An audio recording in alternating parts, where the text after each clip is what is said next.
All right, good evening, everyone, and welcome to our December 6th special Borough Council meeting. Tonight, we're conducting our special Borough Council meeting both in person and virtually. Glad you have joined us tonight for this meeting. During the public participation portion of tonight's meeting, community members joining us via Zoom may raise their hands virtually, and a member of our staff will unmute your microphone and announce your name. Members of the public, we will start with members of the public who are here in council chambers with us tonight. And then those joining us remotely. We will have two public comment periods tonight, one towards the beginning, one towards the end. And with that, thank you for joining us tonight. We'll now begin with the Pledge of Allegiance and moment of silence. I pledge allegiance to the flag of the United States of America, to the republic for which one nation.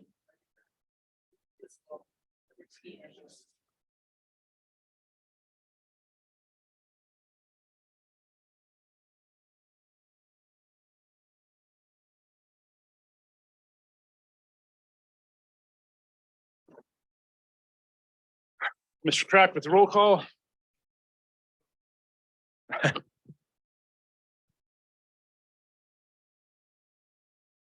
Ms. Berkeley. Present. Ms. Dugan. Here. Mr. Kirkner. Here. Mr. Carmenito. Mr. Moore. Here. Mr. Weiss. Here. Ms. Webb. Present. Mr. Ewald. Here. Mr. Mayor. Here. Solicitor.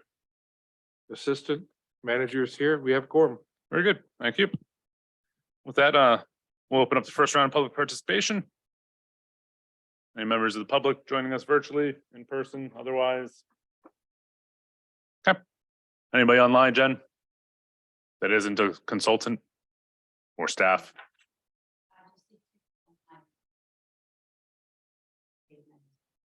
If anybody joining us virtually tonight wants to raise their hand to take part in the first round of public participation, please raise your hand digitally. Otherwise, we will have a second round towards the end of the night.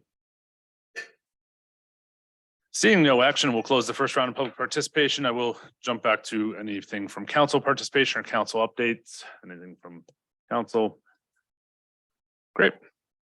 So tonight we're here to discuss the new business item 5, which is to review the 2020 census information for potential reapportionment of wards and precincts in the borough of Phoenixville in accordance with state law.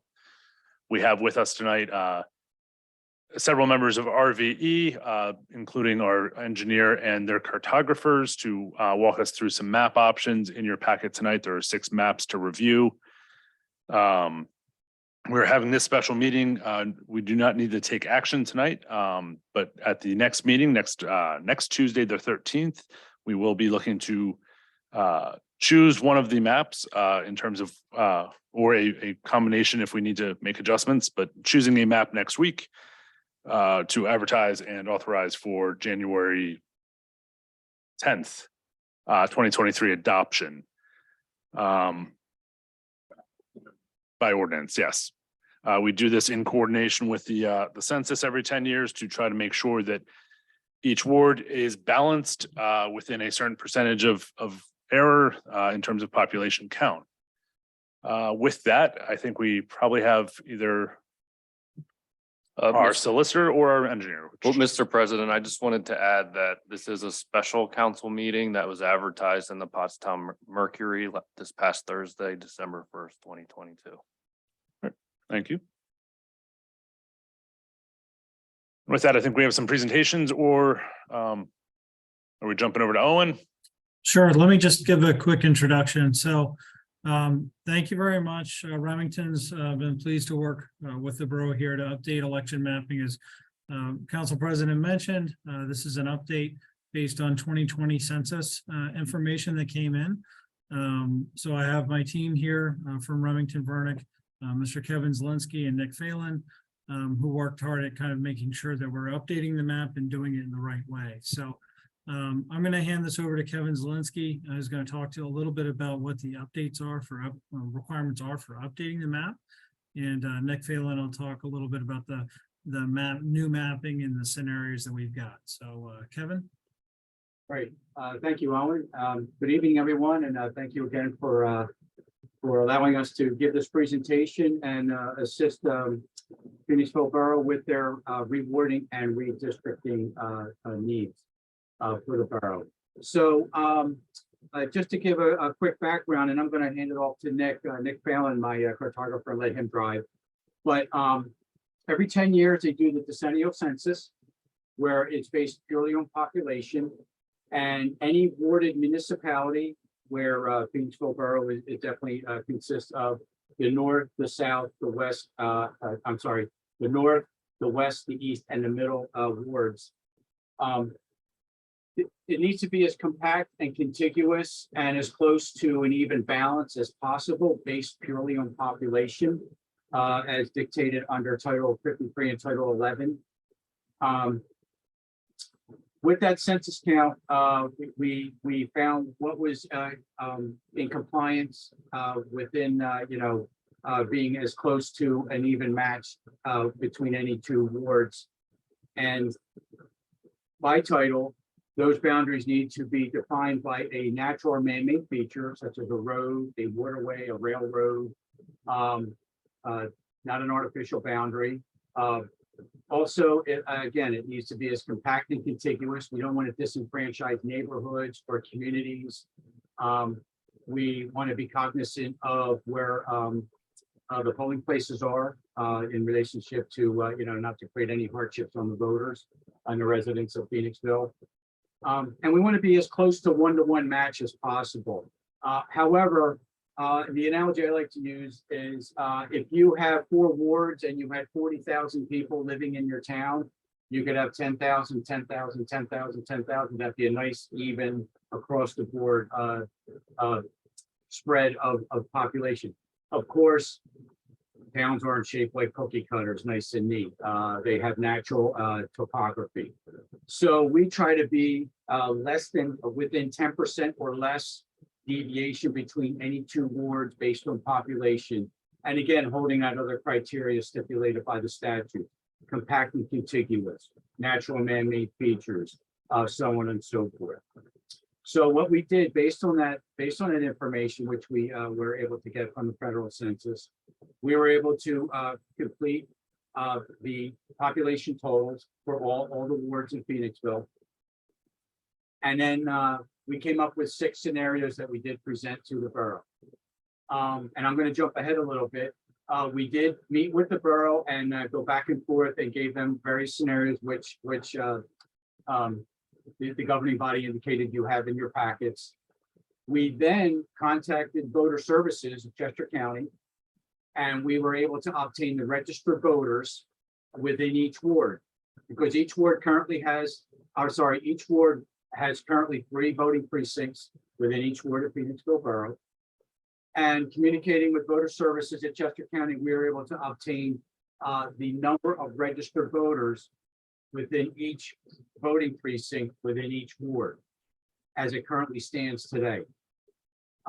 Also by statute, you again want to be within that near 1-to-1 even spread based on registered voters within each precinct within each ward.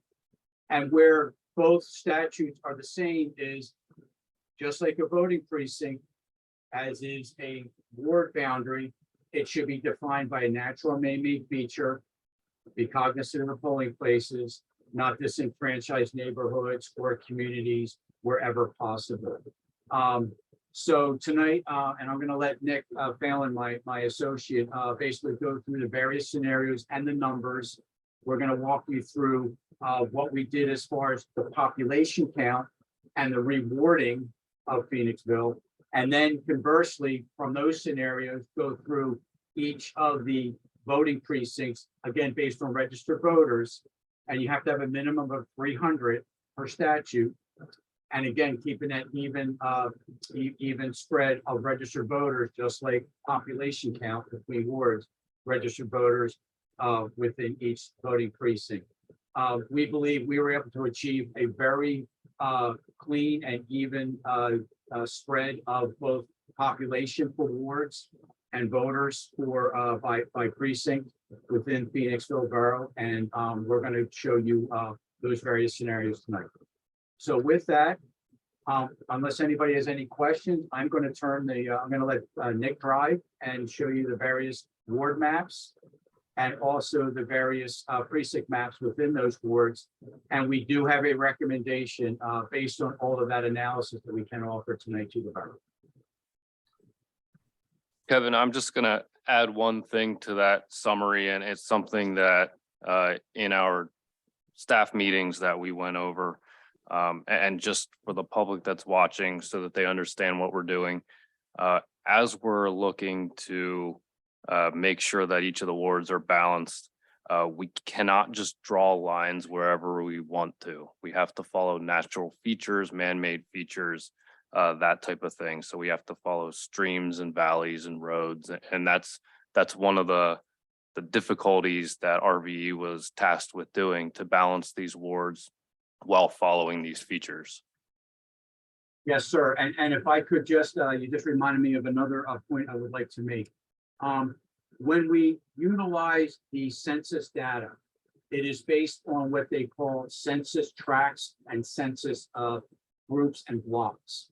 And they are basically, in most cases, these census blocks, my associate Nick can definitely show you an example of this. We'll actually show you the actual census data that we were able to download and use for this analysis. They most of the time will mimic, borough blocks, just like you would see on a road map or a tax parcel map within the borough. It will mimic like, a downtown block. So say block 1001 has a population of 462 people. It will be defined in this blue, what they call polygon. And most time that block will mimic an actual block or a boundary within the borough that you would see in the field, as we call it. However, that's not always the case. Census blocks are artificially drawn blocks so that census takers can basically check off, I counted this block, I counted that block, and they A, don't miss anybody, everybody's accounted for, and B, don't double count anything. So it's really a means of gridding out your borough and making sure that they account for every square inch or square foot and capture everybody that can be counted.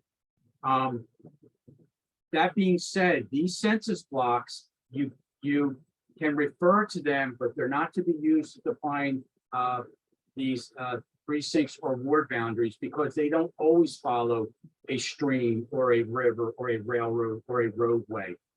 So that's important to note. And we will show you the exact census blocks that account for the 2020 population data that was used for Phoenixville Borough.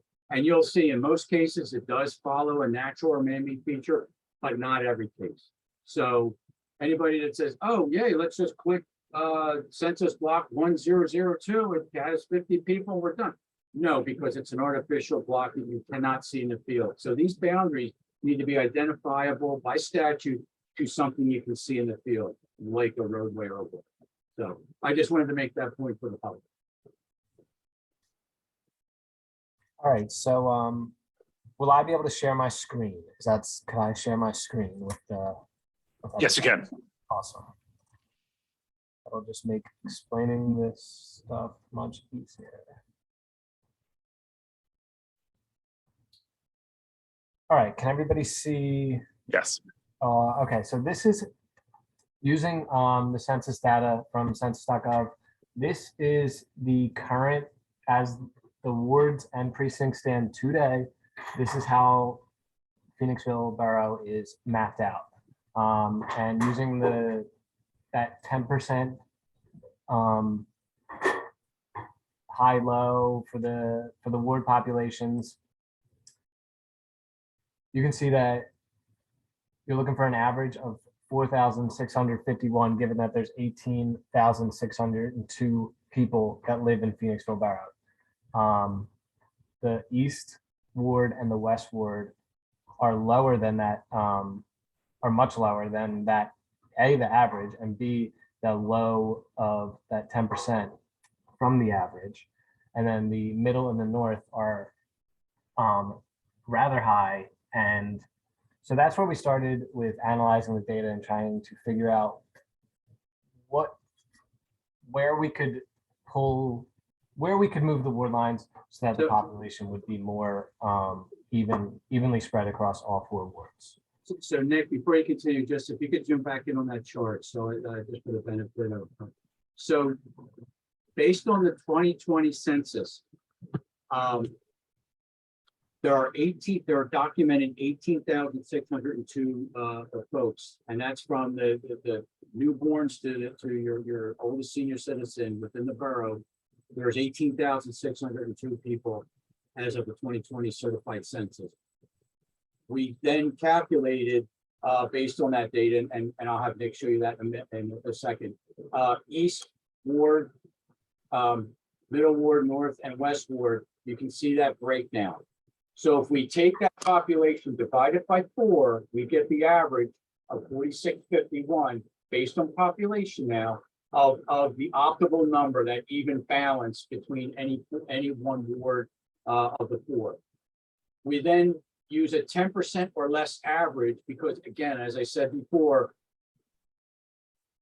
the town's not, there's not 4 perfectly, cookie cutter squares where we can, divide that and get 4651 in all 4. We've got, rivers and different developments and things that we need that buffer to work within in order to achieve that balance that we're looking for. So then we take that average, divide it by 2, that gives you that 5 above and 5 below that mean to give you that kind of flexibility to work with when achieving that balance, that rebalancing. So given that, low on the east and the west ward, which are known in this orange square by non-compliant, and then the green are within, but then conversely, middle and north are on the high side. So you have 2 that comply and 2 that don't comply based on that factor of being 10 or less % within the average to achieve that balance. So I just wanted to kind of give the backstory on the formula or the math involved in order to achieve that. And again, taking into account the natural features of Phoenixville Borough. So with that, Nick, I'll give it back to you. So just quickly here, again, it's more, now let's look at the map itself as it currently is represented. The north, you have 4,906, the middle, 5,161, west and east. So we provided 6 scenarios that would adjust these ward boundaries after, discussing with the borough, and then yeah, so I will go through, I'll start with scenario 1. And Nick, I'm sorry, and you're gonna probably, if you could zoom in and just show the census block numbers for the 2020 census. So folks, if you see the blue, what we call polygons, and in this case, they pretty much mimic your downtown block, bounded by High Street, Division Lane, so on and so forth. So census block 2022 has 38 people. 2018 has 24 people. So that's how we're able to take those census blocks and then come up with the math as what's bounded by each ward. And by the way, the ward boundaries are denoted as an orange solid line. Your election precincts are the red dashed lines. That's a color coding system that we use by statute to define what is what. So you'll see population's orange, registered voters are red. So anyway, just for reference. And if you saw, there are some, they'll even note some tracts have 0 population. So, and actually, when we were working with the borough on this one, we did notice in tract 1022 that had 0 and 1010 has 525. We know within that tract it's all 525, but we actually think we caught them in an error where they had the population deviated wrong, but we actually captured that. But that's how we arrive at those numbers. So you have to be careful with all of that. That's why we use many different resources. But with that, I'll hand it back to you. So then alternate one scenario. Alternate one scenario takes from the middle ward. You're gonna take roughly, or not roughly, excuse me. You're gonna take 390 people from the middle ward and add them to the east ward. And where those changes are following these 3 blocks, these 4 blocks, this triangle block here, and these 3 blocks. They were all in the middle ward. Now in alternate scenario 1, they would be moved to the east ward, which would bring the east ward number up, bring the middle ward population total down. And then in order to add some people to the west ward, we took this section here, these 2 blocks, 417 and 424, and then as well as this 1013 block, and put that into the west ward, which and then the numbers are broken down as such. So in alternate scenario 1, the east ward would then now have 4,642, the middle 4,771, the north 4,666, and the west would have 4,523. Just another look at scenario 1. Takes this piece from the north into the west, this piece from the middle into the west, and then these 4 little block pieces into the east from the middle. And Nick, this was an iterative type effort, right? So you go through and you look at, okay, if I move these pieces here, it shifts this population. I can rebalance these ward populations, right? So there are 6 of these scenarios. There was a lot to go through and try to get to the best solution possible. Absolutely. Yep. Would you mind going to the 6th scenario and kind of going through the final adjustments? Because they'll be able to see the proposed ward boundary versus existing. And I think it's probably worthwhile to make sure we talk through that 6th scenario. Yeah. So pull up the 6th scenario right now.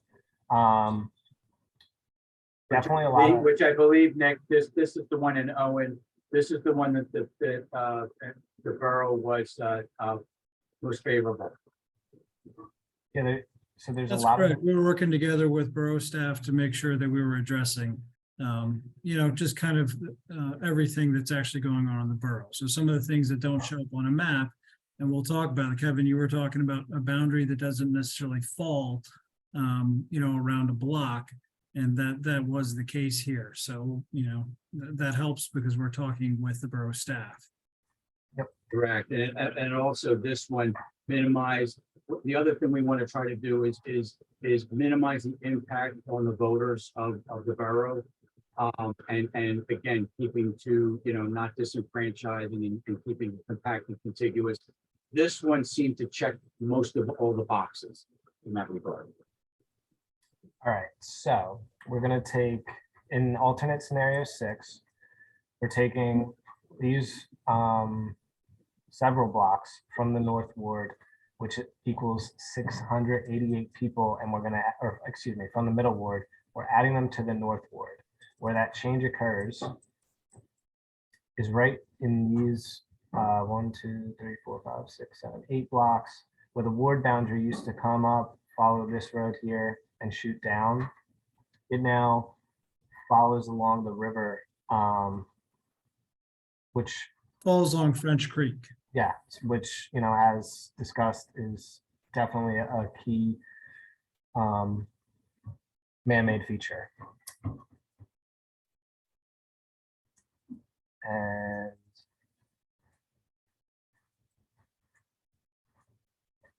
then the north ward, so due to taking that 688 people from the middle to the north was still a little hot, was actually high from that change. So we needed to take some people from the North Ward and still add them to the west because the west was still very low. So where the ward line used to shoot down this road here, we actually brought it up and then down and then up along here. And so it used to go out Maui, and now it's going up the Schuylkill River Trail there, and then down along Fillmore Street, back east along Fillmore Street. So that would be taking this large sum of land, or 823 people from the North Ward into the West Ward. And then once we did that, the West Ward kind of was out of whack, and we still needed to bring some people into the East Ward. So from the West Ward, which the West Ward boundary used to shoot straight down and capture this little square here. So instead of that, we brought the ward boundary and just shot it straight down the street and brought these people into the East Ward, which totaled 782 people. I And think that's then, West Bridge Street, if I remember. and then then we needed to actually take some people out of the East Ward. And so the way we did that was we took this little block. Just zoom in real fast. We took the east and the east, west, and middle ward boundary used to shoot up and then right down here. So in the sixth scenario, we take 1004, that census block, add it to the west. We take these 4 census blocks from the east and add it to the middle. And this is the totals for the sixth scenario, where the middle and north are still, all 4 wards are compliant amongst the population. The middle and north are still a little high, but like I said, all of them are compliant. And I'm just going to show the map again so that I get the whole picture.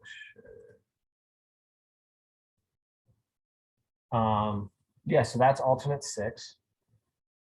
And I'm not sure, do we want to go through the rest of the alternates or? Well, just to kind of pause there, so that we just took you through the ward mapping. So the revised ward boundaries they were revised based on population changes, right? And so there's this rebalancing effort that we just went through, and scenario 6, which is on the screen now, is sort of the final iteration of that. So I guess since council's here, are there any comments or questions on the ward boundaries themselves?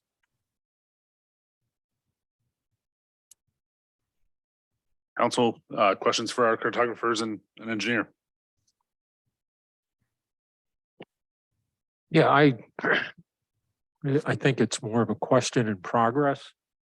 But seeing that one corner in the North Ward, and it's bounded by the Schuylkill River, the railroad, the Norfolk Southern track, and then Dayton Street, which on this map does not appear to connect through. It seems there's a cul-de-sac there, which doesn't exist. It does connect through Dayton Street. But Dayton Street and Fillmore Street, there's like a piece of the ledges, the townhomes at the ledges, plus the homes along South Street. So it'd be Almond Drive, Bailey Drive, and South Street. That's like sort of severed from the rest of that homeowners association there, and separated out into what would be the West Ward, when there's really nothing between that cluster of homes there in that sort of quadrangle I described. there's really, and I don't know what the census tracts say, but there's, you have a park there, Reservoir Park, you have a water plant, you have other undeveloped land between there and Crombie Road. And it just seems like there's a vast stretch of non-population between Crombie Road and where that piece of the ledges would be picked up for the West Ward. And it just kind of seems out of sync to me. I mean, these, you know, this is, I guess maybe that's because the north side, probably more so than any other part of town, is a, you know, I know you talk about geographical boundaries and topographical features, but the north side is probably as much of an idea as a neighborhood separate from the rest of the town, more so than any other town. So that's why I always struggle when I see pieces of the north side like broken out and into other areas. But I think here, because this is, you know, essentially you are severing a homeowners association between two wards here. And like I said, there's a vast, there's vast sort of a no man's land here between Crombie Road and the South Street, that northern end of South Street above Fillmore Street. It's kind of a vast no man's land. In fact, on the east north side of Crombie Road, there are only 3 residences. When you get down, it's the bend after you hit the bend, going out toward Township Line Road, right around the water plant. There are only 3 residences on that side of Crombie Road. Most of the residences on Crombie Road are on the south west side, the west or south side, since Crombie Road bends. So there's, I don't know, that really jumped out at me. It's like going to great lengths to pick up a cluster of population there. That's plus, like I said, it severs a homeowners association into 2 different districts. So, and I don't know why this map doesn't show Dayton Street going through. I think that's, I don't get that. Because on the official map, it doesn't go through. They're using the official maps, not the as stated maps. Huh. That's a whole nother conversation. Yeah. Yeah. Okay. Yeah, actually, I do know why that doesn't Yeah. go through. Never mind. Yep. But It's, Whole nother story. yeah. Nick, the one thing that might be helpful is to jump over and compare 6 to 5, because I think there might be a little more, it might ease some of that north border there that we're looking at. And if you just walk through what the difference is between 5 and 6, because I think they're fairly similar. These were the last 2 revisions after a lot of staff feedback, and it does ease out that north 3 a bit, but still allows west to grow accordingly. But so before we jump into that note, Nick, anybody else from council want to have questions or comments? I was just wondering if someone could point me to where on the PDF I can find which version is which. On 4 of them, in the bottom right of the corner, I see alternate 1, 2, 3, 4. But some of them I don't have that. There we go. Up the top left. Okay. Got it. Cool. Yep, got it. Thank you. correct me if I'm wrong, they may have, so there, we had gone through the process of updating war boundary, arrived at scenario 6. And then actually transitioning into the next phase where we look at, once we have a ward boundary, look at the precincts. And so the alternates that you might be looking at, if they say, you said it was saying scenario in the bottom right corner. That's correct. I do have 4 different scenarios of precincts and then I think a couple scenarios of wards. Okay, so if you have the ward scenarios, then you have them, but there are ward scenarios and then there are also precinct scenarios. Okay, ward scenario, we have to settle that first, and then we move on to precinct. So, And there are six separate ward scenarios. Sorry, with one, jump right to 6, but there's a mix of everything. And I know that one gentleman, I missed his name, was talking about the homeowners association. I believe there's a version where it might be 5. I think 5 is it, where we looked at not doing that, but you know, again, it's that's information that you know, the local clerk would be aware of and is valuable, you know, if that's going to pose a hardship, but that's how we do multiple scenarios. So if there's nobody else on council with any questions on at the moment, Nick, if you could walk us through alternate version number 5, just in how it relates to number 6, because I think there's a little bit of adjusting there that, and we'll see which one, because I think 5 and 6 are the 2 most logical from the ones that I've reviewed. So Yeah, so this is alternate scenario 5. And so what's similar to alternate 6 is we still shoot that line between west and east down the street here, taking this block into the east ward. We take these 4 blocks, which was similar to alternate 6, add them from the east ward into the middle ward. Bring that ward line down off of this road and onto French Creek.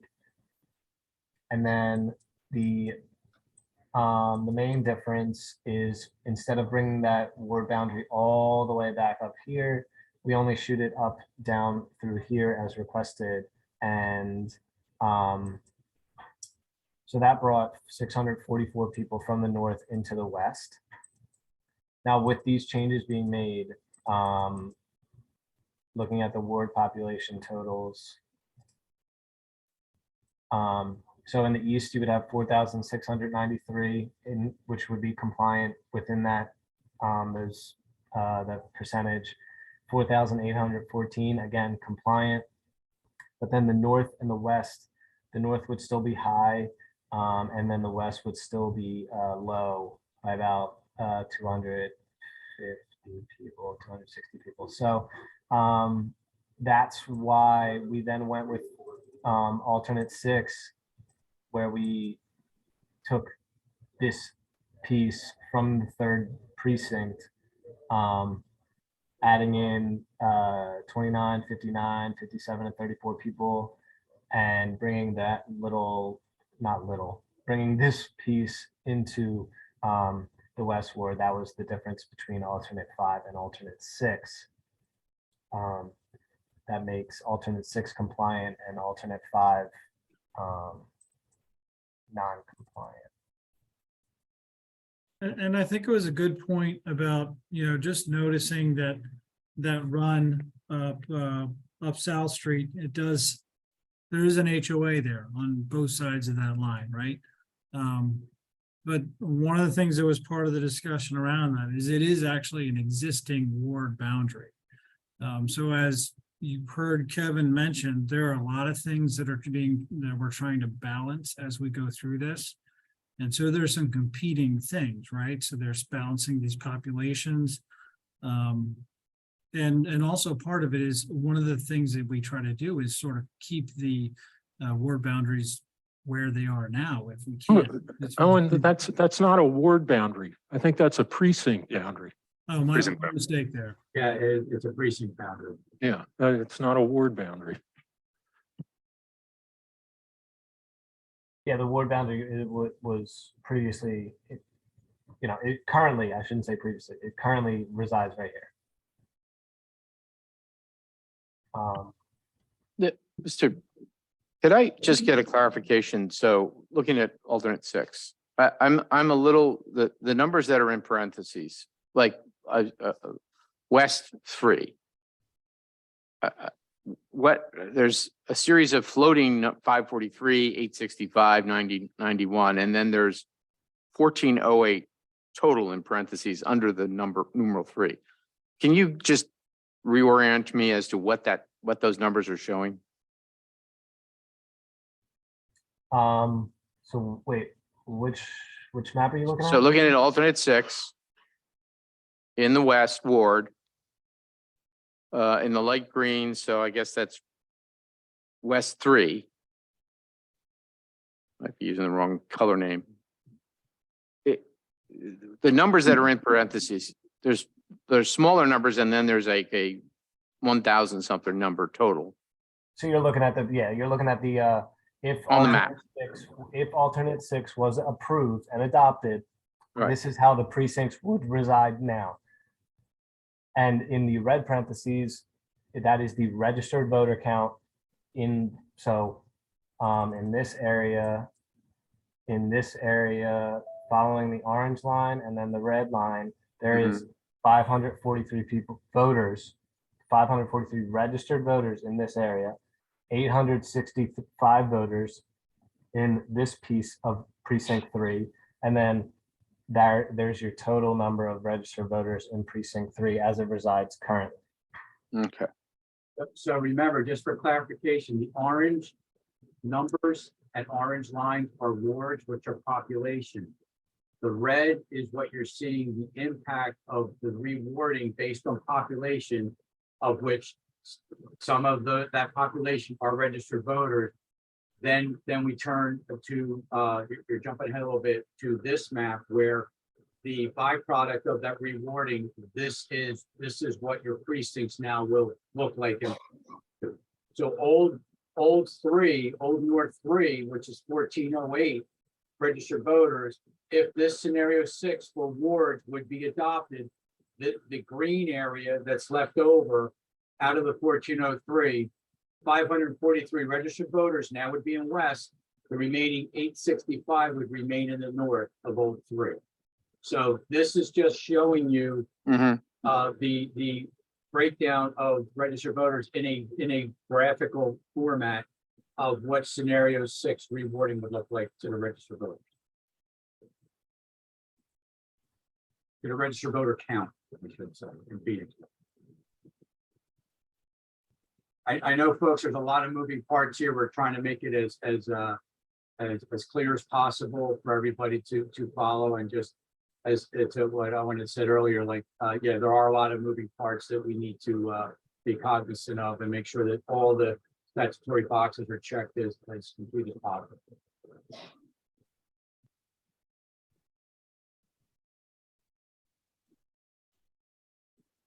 But if that HOA is an issue between the west and the north, that's something we could re-examine if that needs to stay intact.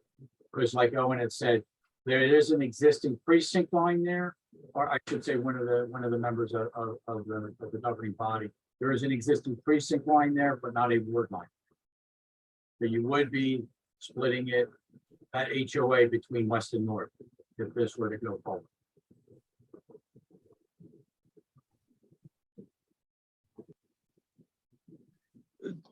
Knowing the census numbers, it looks like if we wanted to ease that one line on map 6, you could ease it to the west by just following the Schuylkill River Trail the rest of the way, instead of jumping over and taking the reservoir and Reservoir Park. That line could just jaunt northwest, and that might ease some of the C shape. We could, but it would not be enough. We would have to then look at other areas to achieve that balance. So what he's saying, Nick, where your panhand is now, just continue up the trail and curving to the left. Yeah, exactly. And there's enough population to the east of that line to skew. I know that would only give us 29 people from the north into the west. it would not be enough. We would need, we need to take about 200 people out of north into the west. So what we could do, go back to the map, please. If we, I'm pointing at the map like you can see what I'm doing. I think the goal is to keep, and Nick, this does not have the street names on it, but that cul-de-sac looking area, the balance of the HOA, we're to leave that in, you're right, that needs to stay in north. So we have to find a natural man-made feature to make that divide. If it would be up the trail, it would be moving 29 people, so we would still have to go somewhere else and pull an additional like 150 people or more, slightly more, out of the north and into the west. That's sort of the line. Get that balance for the population.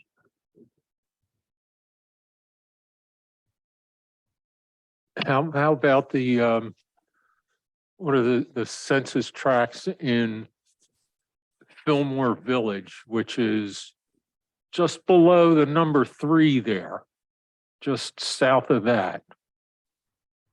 And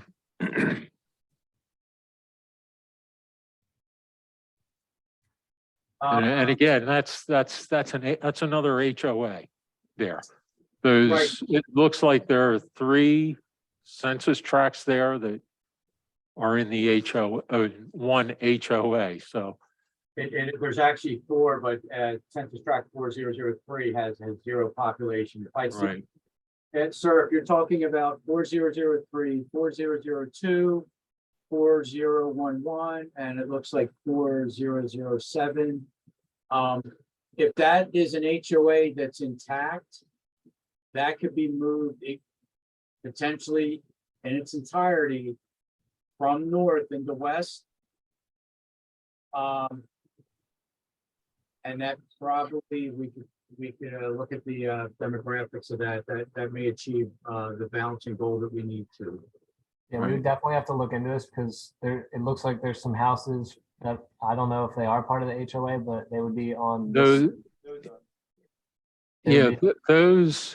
Those houses may be the Coppage Village, Okay. which is, oh, those are Fillmore? Oh, Coppage Village is down further. Okay. So Nick, if we don't have the aerial on, but if there are roads or paths that encompass that area Yeah. that we can identify and I can describe, that could be an option. Now correct me if I'm wrong, but going south of that, and I'm in the area, folks, of like 4025, 4026. Yeah, that area. Is that in conjunction with that village, or is that a separate HOA? That's a separate HOA. That is a separate HOA. That's French Creek Townhouse. Right. So French Creek's was by itself, and then Belmont Village was by itself. That would not disenfranchise the community, I wouldn't think. That would be an option we could look at. So it's potential that we could run down Fillmore's or down Maury to High Street potentially, if needed. If that. Well, right now, French Creek Homes is in the west, right? Or is it in the north? No, right now, I thought like a stretch of Vanderslice or something. Yeah, let's go back to the as it stands map, just to get it. Yep, that's this one. yeah, this is the current board map for Phoenixville Borough right now.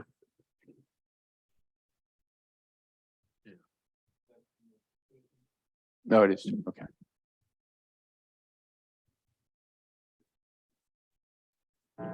Is it super uncommon to split up an HOA? That's not an acceptable practice. We want to keep HOAs together and, communities of like interests in general. So as much as we can, keeping apartment complexes, HOAs, things like that together is part of our goal. Gotcha. That is, I concur. Yeah, and that's where the local knowledge of the, you know, the borough governing body and the clerk especially would have that information. So we're sensitive to that. We're not disenfranchised. Kevin and Nick, could you guys bring up scenario 3? Because that might do some of what we're talking about here, in this area at least. All right, so in scenario 3, And is this scenario compliant? Let's start with that. yes. Okay, Yeah. because I screwed up on 5, so just wanted, Nope, yep, this one is. Yeah. Thank you. compliant. This meets the numbers that we're looking for. All right, so you're looking at the same change from the middle to the north, bringing that ward boundary down to the French Creek. Taking 660 or 688 people, sorry. And then we're gonna take from the North Ward, 991 people, which reside in this piece right in here from precinct 3, taking this entire HOA minus these houses here, which I believe is a problem. And bringing them into the West Ward from the north. Same change here, shooting that line straight down Westbridge Street. And then again, same change right here from the East Ward into the Middle Ward, taking these 4 blocks. But I guess, so the main focus is kind of right in this North Yeah. Ward, West Ward, precinct Yeah. 3. Nick, do me a favor, zoom in on that little peninsula, the one you said might be a problem. Zoom in, I want to see that street name. It's Utley. Utley. So we would need to add that back, that sliver back in, because those are, So we could wrap that orange line and capture that row of homes or townhomes, I should say, and get both sides of Utley out of north into west. And I think those numbers would be minimal and still be in compliant. And I believe that keeps the like HOAs together, all contiguous within a one ward versus the other. I do have one question, or 2 questions really. So this looks like I'm looking at Google Maps on a separate monitor, but Fairview Village resides right here, and then Rollins Alley, is that included in this HOA? That's the HOA. Right, so that would be another area that we would need to look at in capturing that if it's part of this HOA as well. And then I don't know, You're talking about 21 or 20 or 21 homes. no, the population, that's not the problem. The problem is where can we bring that boundary line? Yeah, now, do you see any roads or pathways around that, Nick? There's like it's Fairview Village. There's Is it apartments? this right here. Okay, That's what you're looking at. so if we, okay, so if we went up Wilson to Fairview and captured it that way, I think that's gonna be too much. Plus, I believe there's an official that lives there too. There is, yep, an elected official. That's my house. The second. And none of the scenarios provided for the rewarding move polling locations or an elected official. So we're good there. So if we were to encompass all of Rollins Alley and both sides of Utley Alley. I love it, Phillies fans. Love it. That from the north into the west. I would need to describe it, which I have done, as far as being able to do that. There's also, there's, once the ward and then the precinct boundaries are approved, we then need to write what we call word descriptions, where we verbally describe by bearing and distance, a written word description of the map, which I can work with that. But what's most important is we keep the community intact and move it in its entirety. Remember, Nick, we dealt with that in a couple of counties over here where we had to work that, but that is doable. And we can calculate the number of people from those homes. But to the point raised earlier about the other HOA, what's that, Almond and Bailey, oh my glasses on, right up there, yeah. That area would stay in the north, and then these other HOAs would then move in there. We can make it so they're in their entirety move to the west. And I think we still, I think that's actually a very good balance, if I recall. Before we land too perfectly, I also had another concern in West 2, or now that I understand kind of the desire not to split up like apartment complexes and other communities, between West 2 and East 3, we do draw a line right down the middle of Independence Crossing apartments. That is an existing ward line, but it always has seemed a little awkward to mine. So it's all the way at the bottom of the map. There's kind of a large oval. Yeah, right there. So that goes right through the middle of one apartment complex. Well, that's it. Yeah. What we're doing there is, if I your Nick, put up the original, the current, current. They're pushing that boundary up to West Bridge, so it Right. encompasses all of that. Right, so what our desire to do here was go right down West Bridge and basically Right. take that portion of west and put it back into east. Which just seemed like a compact and contiguous and clean aesthetic line that achieved all the goals. Unless, are we now splitting something that used to be united? No. I think you'd be addressing exactly the weird piece that I was bringing up. So Yep, my confusion. Thank you. That was our goal, yes, you're welcome, sir. Yep, thank you. Yeah.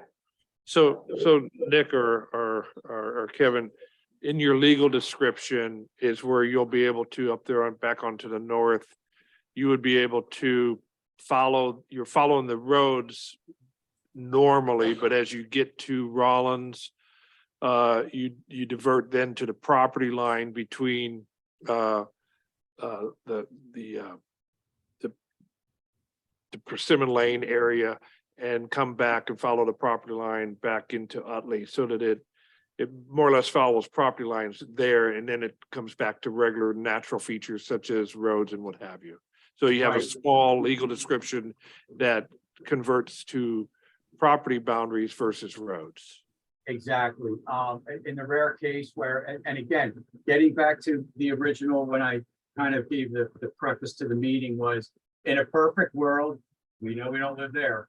In a perfect geometric world, we don't have these problems, but not everything is a nice square cookie cutter shape. So to your point, Gene, yes, I'll describe it such as, going northeast down the physical center line of Schmidt Road to its terminus, continuing on that same bearing to along rear property line, parallel Utley Alley to a point between parcel identification number this and this, then turning northwest so many feet, and then picking up again on Fairmont Road, and then continue on. So yes, I can describe that. Like I said, if I'm going street or a center line of a road or a railroad or an interstate, that's identifiable, that's easy, but I will reference that road and then I'll describe it in such a way like along the rear property line, parallel to Utley Alley, behind lot, about to a point, and then turn northeast. So I can handle that, which will keep that intact. And I don't see that often in Phoenixville Borough. If this was the only place, trust me, and Nick can tell you that this is easy. I've had to, I actually one time, and this is legal, we had a golf course cart path that you could see in an aerial, and I use it for a description, and it holds up. That is a legal identifiable landmark.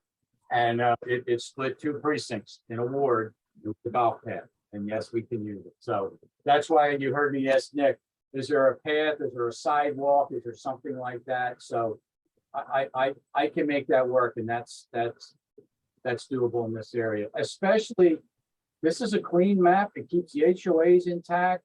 The balance is good.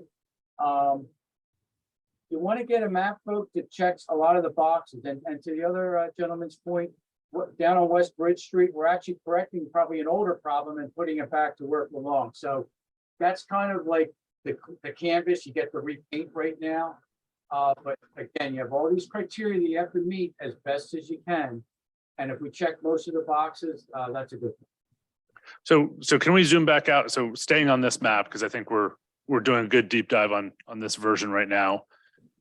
Much of our conversation has been on the sort of how West is moving into the north and how that's configured, and getting into some good detail there.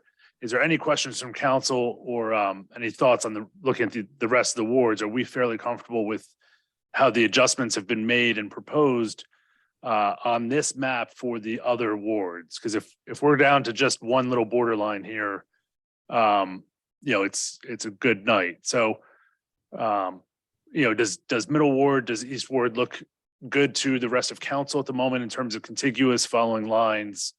There's not that many adjustments, but I do like that it's reuniting Independence Crossing. So any concerns? Because if we can just focus on half the map, we're doing good. Great. So nope. So at least those of us in the room are thinking that middle and east look good on this. And if it's just a minor adjustment that we're looking at on west north, that seems like we're in a good spot. Mr. Moore? So that we're swapping the west West Ward swapping the presidentials and independence, that goes, and for North Ridge and a good chunk of the north. Yep. Works for me. And I guess, I mean, we didn't brought it up. I guess it's not something that you include in this discussion, but as you had shared with me, Steel Point, Luxor, much of the stuff where people live now were not included in the 2020 census. Correct. So, and we don't incorporate planning for that growth in these lines. We can't. Our consultant could speak to that, but people have to live there in order for them to be counted. So if people are not living there, then they can't be counted. We talked about trying to plan for it a little bit. But I can tell you it made it really complicated, and it's complicated enough that it might be something that we have to focus on a little bit more in 10 years. I can tell you with what we've talked about doing with North Ridge and West Ridge and Fillmore Village. And, obviously the West Ward is going to grow substantially because of some of the potential development. We are slightly planning for some of that with the West Ward and the North Ward. But we just can't fully deal with that at this point. And folks, by law, by statute, you're responsible to work with the certified 2020 census data, population data, which is what we are working with. It's good to be aware and have that institutional knowledge of what's coming, especially in the precincts, because a lot of a good portion of that population will be registered voters. But you're only responsible to.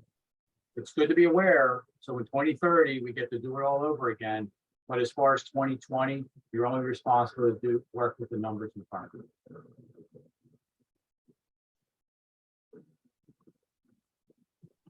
So zooming back in, is there any other question? Now that we seem comfortable with middle and east on this proposed map, are there any other questions on the west-north division there? I think we've kind of itemed out how that can work. Is there any? And I just want to say I'm sorry if I cut somebody off, but given this scenario, the North Ward can afford to stay in compliance, can afford to lose 185 people. I think that these homes here and these homes here would be less than that number. I'm pretty comfortable in saying that. We would still need to review it for sure, but I just wanted to throw that out there. And right now, folks, if you zoom back out a little bit, Nick, if you concentrate, folks, on the orange lines, look at the west, look at the middle, and then the east and the north. It's a clean map. They're compact and contiguous. There's a lot less of the jogs that are even in your current map than to the point between the west and the east we just pointed out, where you can see the shaded colors where they used to be. They're concentrated demographically where they should be. So this map does work. It works very well. Any other questions or concerns from council on the proposed what we're discussing here? Because it seems like we've landed on a pretty good spot. I'm not sure. Yeah, we don't need to pick one tonight, but it seems like some adjustments to 3 seems to be where everybody appears to be comfortable with. Again, we will discuss this again next week at the regularly scheduled council meeting before making any motions to adopt it in January by ordinance. So if there's we'll have another look at this next week, but is there any other questions or comments from either our staff at RVE or council in the room here?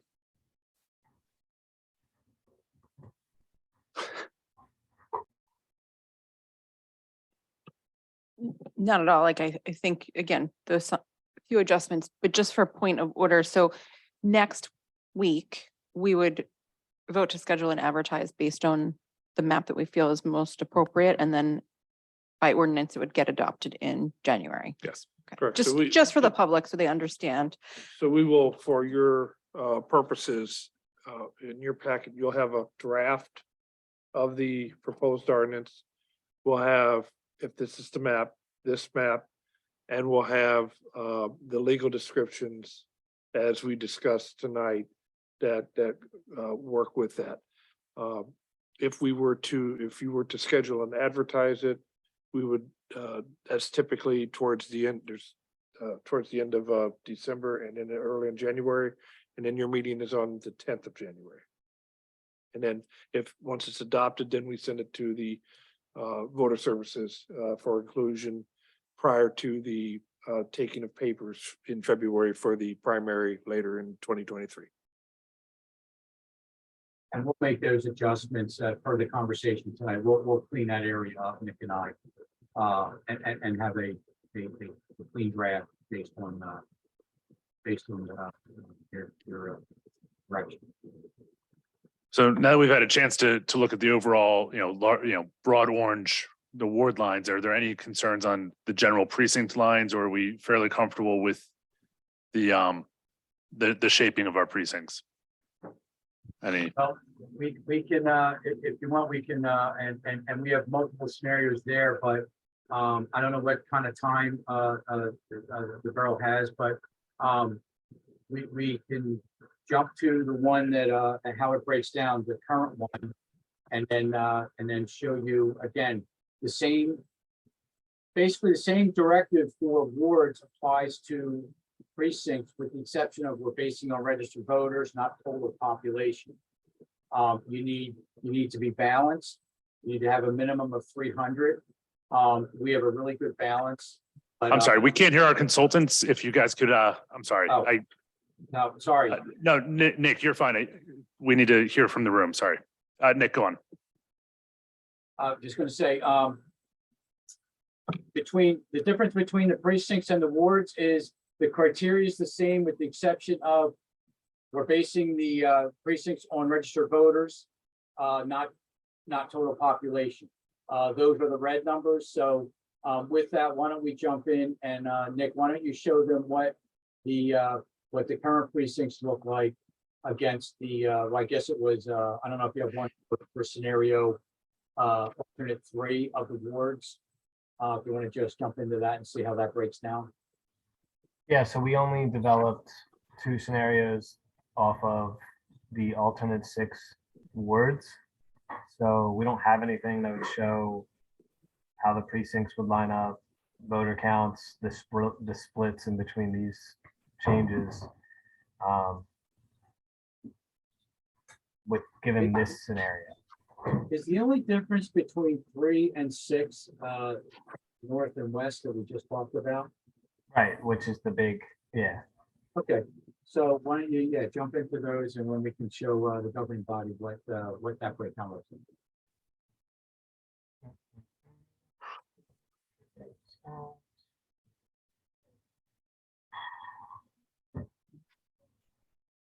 All right, so let's just throw away this piece. Don't focus on this because it's not, well, precinct 3 in the North Ward has 1,408 voters.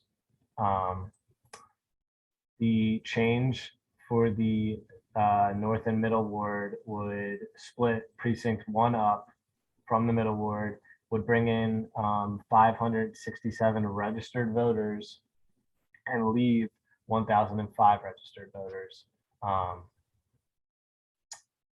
And then this change here between the west and the east would leave 737 registered voters in precinct 2 in the west and would bring in 495 registered voters into the east ward. And then this block here brings in 205 registered voters from the east into the middle. And how we tried to kind of work through that is, so in the North Ward,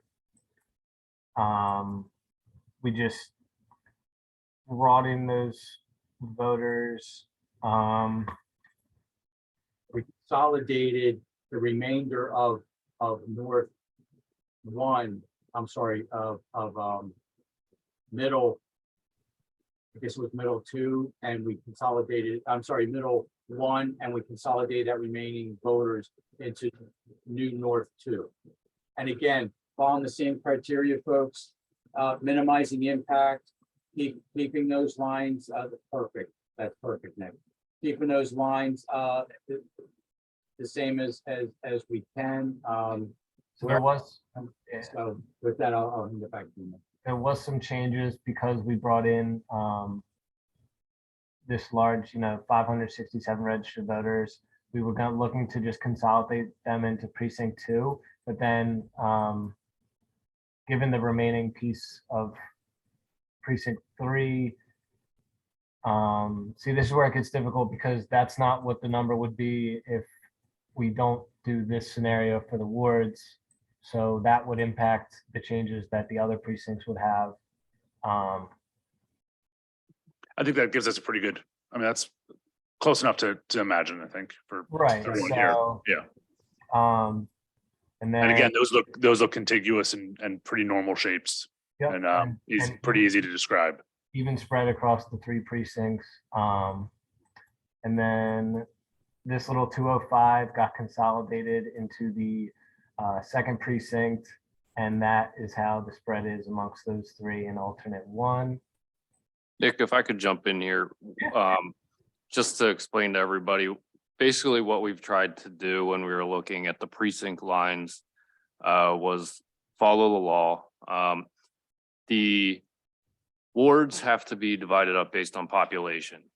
Population doesn't matter when it comes down to precincts. It comes down to registered voters. So we have to balance the registered voters in each precinct. To the extent we can, one of the goals is to keep the lines the same so that if people are used to voting in a particular precinct for the past 20 years, it's not being changed unnecessarily. So we really tried to keep that consistent. Obviously, with the numbers and the boundaries slightly changing, it's not possible in all situations, but that's what we try to do. I guess my question for council is, obviously the ward boundaries are, probably at least our first threshold, our first important decision. Do we then, with the changes that we're asking RV to make, do we just want to request that they do their best to come up with the most equitable precinct lines, or do we want to be presented with scenarios again in advance of next Tuesday's meeting for those precinct lines?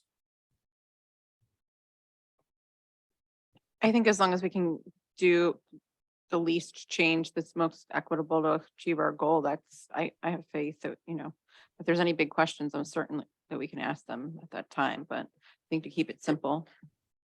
I will tell you if I may, and I apologize for jumping in, but I will tell you, Nick and I working on this, and we will rerun the scenario for what I made a note for alternate 3 ward scenario for Phoenixville.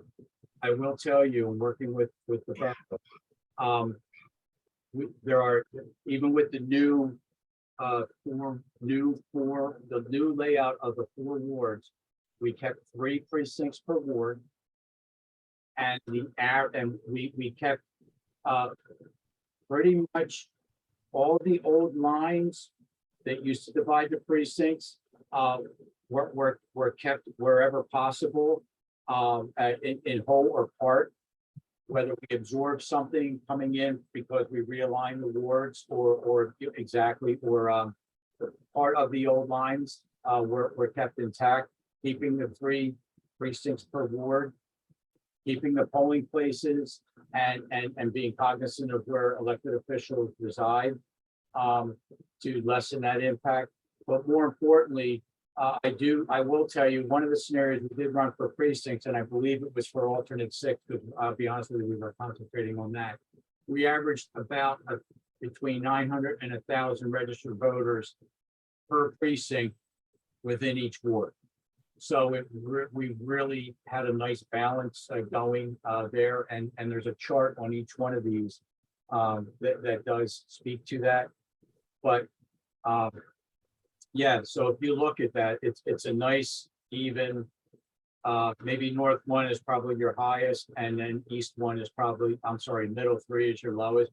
But you can see you're in the high 8s, low 9s to like the low 1,000. So it's a good spread there.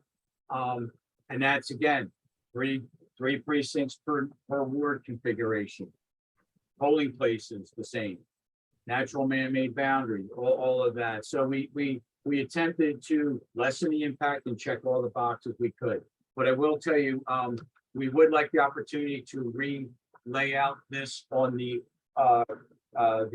alternate 3 ward scenario and really fine tune that chart, those numbers. But that was our conclusion. And again, this was based on the numbers provided by Voter Services of Chester County. I communicated with them, Gene, like right before Thanksgiving. They weren't easy, but we got we got the data. If I may raise a question, just to allay a concern that was brought to me. The precinct boundaries do not cross ward boundaries, correct? They're not allowed. Correct. Yes, that's what I thought. Think of Thank each you. ward as a small town within your town. They're isolated. You cannot. I can't make middle 2 go into west. It's middle 2. That is correct. And none of our scenarios will be. So how is council feeling at this point in terms of a modified number 3 for reconsideration for next week? Good. Any other questions for our consultants or any other questions for staff or otherwise? Otherwise, I mean, we can, I feel like they played an excellent game of whack-a-mole. Agreed.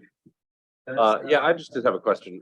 So we talked about having a modified version of the ward map and then a best shot at the precincts. If for any reason, and I don't anticipate this happening, but for any reason, We had major objections with the precinct map. Are we able to divorce those two decisions and make them separately, make them one at a time, or do they both need to be made simultaneously? We'll have to make them simultaneously. Okay. You know, if we need to have another special meeting, we certainly can. That is not our intent. We don't want to do that if we don't have to.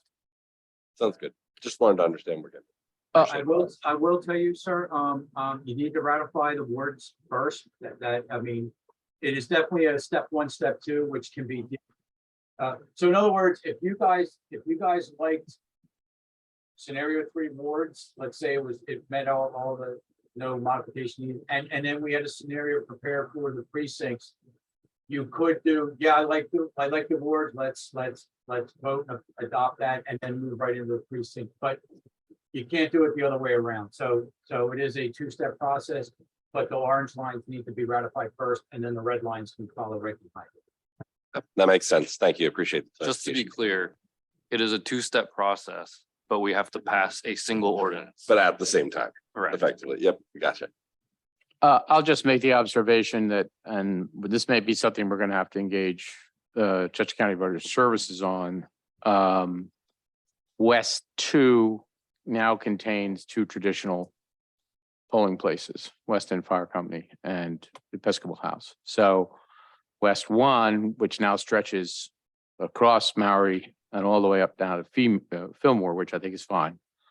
I think we're going to have to think about how to do that, but we do have a significant population in Westridge, the Westridge development that is used to voting at Episcopal House, but we'll have to work around that. I'll just. So, and we have existing conditions similar to that where currently East 1 votes in middle technically because they're at the library. So there are, we will hammer out those details after these maps, after whatever map it is adopted. We can work with voter services to identify the best, most accessible place for each of those locations. And I do suspect that a couple of them will be changing. So. Any other questions for our consultants, for our VE and our cartographer? Seeing that, guys, I appreciate the presentation and working through this with us tonight. I think we've gotten to at least your next set of marching orders for next week. And I do appreciate it. We do, yes. So just to recap, I think everybody said the borough's leaning toward alternate 3 for the ward. With the exception of those modifications around that HOA to make sure we encompass everything. And then again, that's going from the north to the west. We will take care of that. And then we also have our direction on the precincts, 3 per ward configuration. Again, compactness, contiguousness, being aware of the polling places. We will have that ready for next meeting to demonstrate. And then if adopted, we know what we need to do to proceed with the deliverable. Great. Thank you, guys. Thank you so much. Thank you. Have a good night, all. Thank you. Good night. Thank you.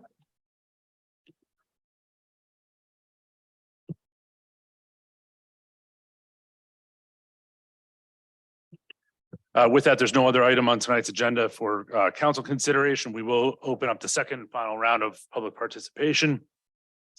Again, starting with the folks who are in the room with us tonight, and then moving over to Zoom for any folks who are joining us virtually tonight. So anybody in the audience that wishes to make any comment tonight, please step forward and state your name and address. Mark Connolly, Phoenixville Green Team. Thanks, everybody, for coming out on a rainy night and doing the hard work you've done so far. I'd like to make a couple comments in support of eminent domain for the K Center. We really appreciate the solicitor informing the advocates with regards to the legal difficulties of having the borough be part of the proceedings, which are now scheduled for February 10th on the sale. I did want to inform you that we have been successful in having a sunshine suit proceed that will address the process, but in many ways the water is over the dam. And the comments that I'd like to make are germane to what the solicitor made, but in general about the effort. So on a very positive note, I hope that there's an understanding that having the K Center as a park in this town is a very good idea. And I'll just list for you the reasons. The first reason is what the borough has already done. In the June 18th letter that Gene penned, I'm sure with the council's approval, he laid out a very honest, hopeful, and beautiful vision of the kindergarten center. He mentioned a park. I think that the honesty and the creativity and the hopefulness of the learning center was transparent and truthful. And certainly, I think that we're capable of doing something with the kindergarten center building. I'm an energy engineer, and I believe that adaptive reuse is part of what we need to do to address the planetary crisis we have. So that vision, the words that were written in that offer, and everything that was associated with that bid, I think is evidence number one of the reason that having the borough proceed to eminent domain is a good and reasonable thing to do for the borough. The other reasons I think are also capable for the council to reference as your rationale for supporting this. And it's the 2-year comprehensive plan process.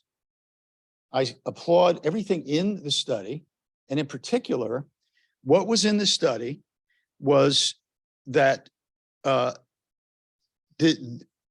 Phoenixville Greenway was going to be completed with the trail system. Greenway was started as a concept in 1986. This borough has been doing this work. Let's finish that work. The other thing that was in the comprehensive plan was a mention of a culinary incubator in a park. I mean, this was, I don't know if this was hand in glove magic or just inspiration by both bodies to say, this building, the kindergarten center, and our parks need to be places that we can do things. So I applaud the comprehensive plan for doing that. The comprehensive plan also talked about preserving neighborhoods. I don't think it's any stretch to say that a Toll Brothers development in that Manavan neighborhood will not preserve the character of it. It'll destroy the character of that neighborhood. But the kind of final reason is that within the comprehensive plan, there's language that states that the overall acreage of the park appears to be sufficient for the borough based on national standards. Well, you've all been on the front seat, the front row of the development in this borough, and the density is moving along here. We need to have a broader view of what this borough needs. And it needs more open space. The comprehensive plan said that. As a matter of fact, it said that with feedback from the public, more acreage should be acquired. Well, I stand here expressing the sentiment and the numbers of 1,522 people that says, we want you to take the step to do eminent domain and make this a park. So those are my comments. I hope they're seen as positive reasons and issues that you consider. We're going to be here next week. We're going to be here in January, and we are hoping that we can move this conversation along so that unless the Sunshine suit stops the sale on February 10th, the borough will have a clear path to eminent domain. And I'll pass this off to Chris to talk more about items that you mentioned and that are evident with regards to cost. Thank you very much. I really appreciate you listening. Thank you, Mark, and thank you, council. My name is Chris Duvall. I live at 446 Grant Street on the north side of Phoenixville, and I'm part of the many that would love to see something really positive happen for our community at the kindergarten center. But ultimately, it needs to happen with you guys, our leaders of our community, our elected representatives. And we want the dream to become yours. And you did that when you wrote the letter with Gene Crack, and you presented your vision to the school district. And we hope that you will continue to look at that and to dream and think about how can we make this happen.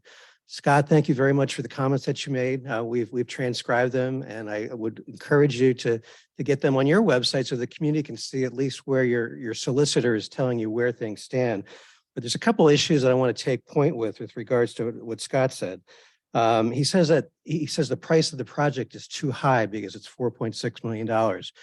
Well, I think you guys are very smart, and Scott, you're very smart, and you have to realize that the price is not $4.6 million. The price is only $4.6 million if in fact you guys allow 80 homes to be built there. It's not currently zoned there. So to say that it's worth a price that it's not is not being honest with the constituents that give you the power of which you have right there. So whatever the price is, ultimately a court could determine that with regards to eminent domain, and ultimately you're going to determine it as to what you allow to be built there. And were very succinct that you would, let's say that whoever decides to develop that property, whether it be Toll Brothers or someone that they sell it to, is going to go through all the public disclosures with regards to what can and can't be there, and stormwater runoff and traffic, any environmental protections, all that stuff. So that's a very cumbersome, elongated process that could take years and years and years. And you need to go no further than to look at what happens in Schuylkill Township with regards to the Polig development along the reservoir there, as well as any other project that there's resistance from the public to build. So it's not going to happen overnight. But one thing for sure, it's not $4.6 million today, and it's not even $4.6 million on February the 10th, when the Court of Common Pleas is going to decide whether the school district actually had the right to do what they did. I'm one of the members of the Sunshine lawsuit, and I rest assured that there's an awful lot that was not done in their public forum. And I would encourage you guys to be open with your own public forum so that the public knows exactly where you stand. And I realize that you can't be there February 10th. But one thing for sure is that the price is not $4.6 million. And we understand that you can't be there at that meeting because you don't want to intrude on something that you have no authority with to do anything at this point. With regards to funding for this project, the reality is money always follows good ideas. There's plenty of money out there. There's money out there for open space. There's money out there for trails. There's money out there even for parking lots, which you guys have used for eminent domain. The reality is this is something that the public can enjoy, this project, and there's so many things that can be done with it. And we hope that you will give Gene Crack the authority to explore what funding is out there, even for the option to have once this property hopefully becomes available on the marketplace come February 10th. Let's make this a dream of the community and you as our leaders. And thank you very much for your time. Let's just imagine about what could be at the Kindergarten Center. Thank you.